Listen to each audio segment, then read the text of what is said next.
How to show a promotion on LinkedIn. Start by opening the LinkedIn application on your phone. As you can see, you are now in the LinkedIn homepage.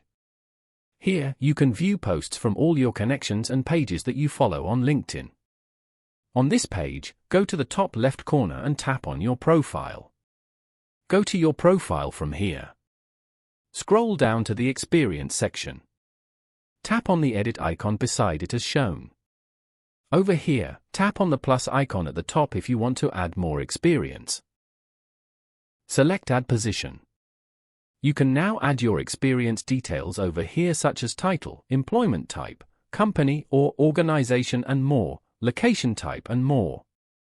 If you were recently promoted, then change your previous title to the current title that you're promoted to. You can also add in a profile headline. After that, add in skills or media if you want. Once you're done, tap on Save at the bottom. Following these steps, you can easily show promotion on LinkedIn.